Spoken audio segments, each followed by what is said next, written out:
I was just riding it randomly one day and it just snapped one side, and then the same day I decided to break it out, but as you see,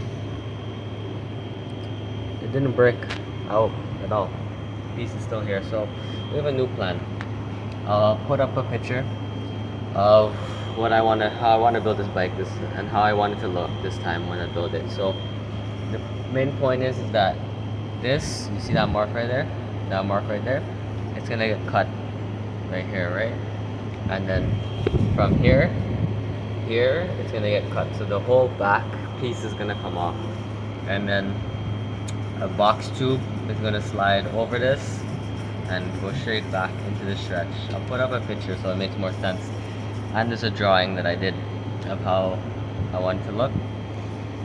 So this right here is gonna have to get cut, and this. So in this video, we're gonna cut that, and some of the parts we had some issues with the chain and stuff last time rubbing here. So that's why I decided to just cut the whole back. And look at that. There's no coming back from that. So yeah, we're just gonna cut it off. And if it doesn't work, the frame's already ruined. So we're gonna do it here, and we'll try to save the stretch. If not, I'll get another frame, and we'll build another bike. But for now, we're gonna try to save the stretch and remake it. And this time, it's gonna be stronger because you know what box tubing is, right? It's like a box, and it's like a pipe pretty much in one. So it has 4 sides. So every side will have one, and then the brace will come from probably here. So this will still be here. These will be gone. And the brace will come down to the back. And you might ask, the screwdriver, yeah, it's stuck in there. I tried to get it out. That's stuck in there, and the handle is broken. So I guess that's staying with that. So I'm gonna get started cutting this off. And of course he's here.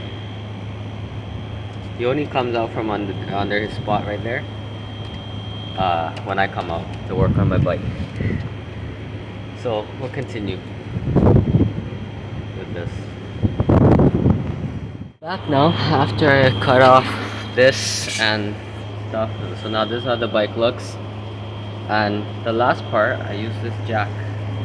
As you might see, there's another one over there, but I use this jack right here. It was seized up. I put grease on it and it opened.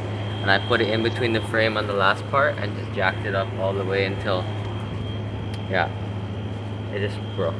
So this is how the bike looks now. So the next video, I'm going to be extending it here to the back. But in this video, we're going to continue. But in this video, what we're going to do is we're going to take off all the paint. Because, yeah, there's some serious work that needs to happen here. And you might know that I just painted this bike too, but I have the same blue. Again, the same color. I like this color, so I have it. And the orange is showing underneath. But all the paint is going to come off from this. And these are going to go in the garbage. Pretty sure. Or I might just cut these off from here and use these little braces. But it looks kind of funny like this. Looks very, very weird. I've never seen a bike that looked like this before.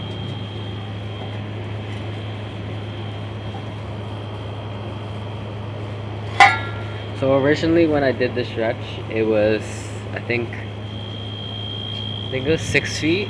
Yes, the whole bike was 6 feet from the front tire to the back tire. This time we're gonna do 7 because 6, the chain is an odd length, and 8 is too long because it's too long. So we're gonna do 7 feet, and it's gonna look good. And we might even add the drop below on. I haven't decided yet, but we might. The fork, it survived a lot of stuff. This used to be on my wheelie bike, the blue one that got hit by the car. You see, this is black, right? This piece is black, and the fork's blue. This piece doesn't belong to this. It's you see, it doesn't belong to this. So I attached this to it here because I like this fork better because it's longer. This piece was longer, so I attached it to this fork. So the handlebar is higher. This has to come off. I don't know if this brackets or what. And I have to figure out what to do with this hole. This is not a hole right here. This is. So, just figure out to close that up. Originally, I was gonna cut this whole piece from here, but I decided to leave this little part so then we could put the brace right here. But it took about, I would say, a good 2.5 hours to cut these off, and the screwdriver is still in this. So I'm gonna get started with scraping the paint. I'm gonna use a knife, a razor blade, and some sandpaper. So I'm gonna put on a time lapse.